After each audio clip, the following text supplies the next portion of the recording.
Nei giorni scorsi i militari della Compagnia Carabinieri di Randazzo, supportati nelle fasi esecutive dal nucleo investigativo di Catania, hanno arrestato all'esito di serrate attività di indagine 2 soggetti, entrambi pregiudicati. Si tratta di Calanni Pileri Francesco e Pino Carmelo Lorenzo, in quanto sarebbero stati ritenuti responsabili, a vario titolo, di lesioni gravissime, tentata estorsione aggravata e danneggiamento seguito da incendio, che avrebbero commesso nel periodo compreso tra agosto del 2022 e fino al momento del loro arresto in danno di un cittadino egiziano ormai da anni residente in Italia di 66 anni. Da quanto emerso nel corso delle indagini coordinate dalla Procura della Repubblica Etnea e svolte dal nucleo operativo dei Carabinieri di Randazzo, in uno stato del procedimento in cui ancora non si è realizzato il contraddittorio tra le parti, Calanni Pileri Francesco, in qualità di mandante, attraverso l'intermediazione di Pino Carmelo Lorenzo, con più azioni esecutive di un medesimo disegno criminoso, si sarebbero rivolti ad altri soggetti del panorama criminale catanese per porre in essere una serie di atti intimidatori volti a costringere la vittima, che è un negoziante nel settore dell'arredamento, a non acquistare all'asta una serie di stabili che un tempo erano stati di proprietà del Calanni Pileri e attualmente si trovano in stato di pignoramento e fanno riferimento a un complesso immobiliare all'interno del quale l'imprenditore egiziano vive e lavora. In particolare, la prima azione intimidatoria documentata dall'attività investigativa avveniva il 5 agosto dell'anno scorso, dopo che il cittadino egiziano, intorno al mese di giugno, si era aggiudicato all'asta, alla quale tramite terzi aveva partecipato anche il Calanni, una serie di locali del complesso immobiliare in questione. In quel frangente la vittima, in pieno giorno, mentre stava lavorando, sarebbe stata violentemente aggredita da 2 soggetti, che erano stati reclutati da Pino Carmelo Lorenzo, i quali lo avrebbero picchiato a mani nude e minacciato di morte lasciandolo a terra agonizzante.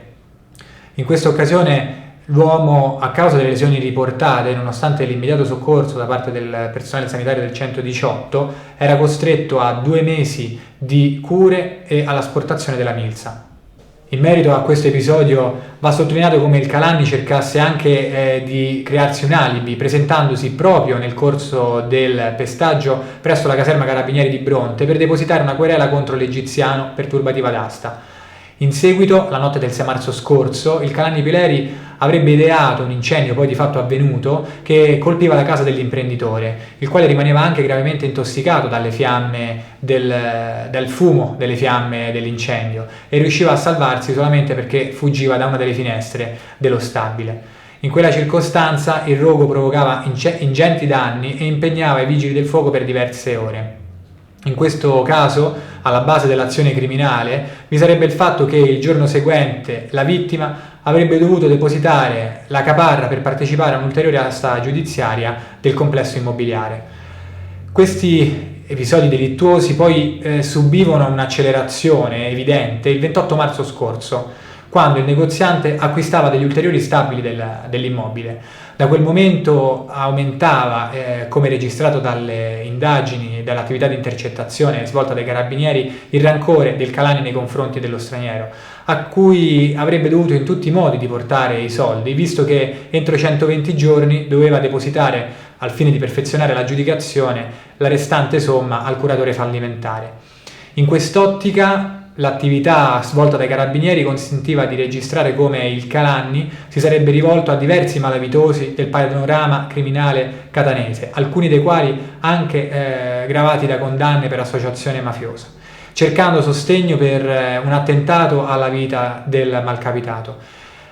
In questa dinamica Pino Carmelo Lorenzo avrebbe risposto positivamente alle richieste del Calanni, il quale addirittura voleva l'eliminazione del povero straniero,